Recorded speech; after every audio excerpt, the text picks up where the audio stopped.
So, Martin, just explain to us what today's been about and how useful you think it's been in terms of talking about player welfare. Well, I think it's been really important because trying to bring together people that are involved in different aspects of player care, player welfare is really important. It's probably one of the first times when I've seen a room where we've got player liaison officers from the first team and academy staff, and quite often we operate in separate areas, and actually bringing people together and sharing ideas I think has been really useful.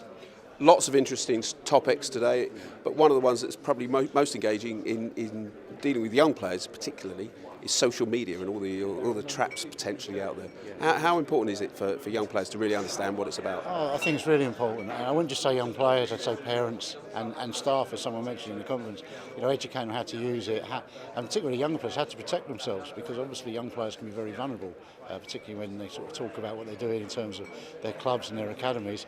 So educating them right the way through the system, as we talked about, is really important. So what you educate a player at 12, 14 will be different to what you educate a young professional. So we need to make sure our education programs reflect the different types of issues you will have at different ages. And of course, one of the things that probably wasn't an issue 20 years ago when the Premier League started was the number of players coming from overseas needing to settle in this country. Yeah. Another big important issue to discuss today. It is a big issue. I think there's a misconception about how many foreign players are in the academy system. 95% of players in the academy system are English or British, but it doesn't mean we don't have to duty care for the 5%. And I think we covered this at one of our own conferences recently in terms of cultural awareness and how do you equip a young player who comes over here to culturally settle. And also to make the staff and the coach understand it might take 6 months before the player starts performing off the field, because until they get all the issues off the field dealt with, then it will have an impact on performance. And of course, again, 20 years ago, many of these issues weren't issues. I mean, it's a whole industry that has grown up as the popularity of the Premier League and football in general has taken off, hasn't it? It is. I mean, when I worked at a club, there were like 3 of us that were full-time in the youth department.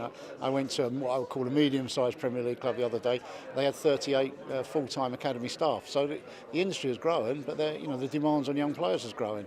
And what we also have to realise is we take young people out of school a lot now into the clubs because we want to coach them. With that comes a massive responsibility as well. It's not therefore just about coaching, it's about education, it's about ensuring that we can make them socially responsible.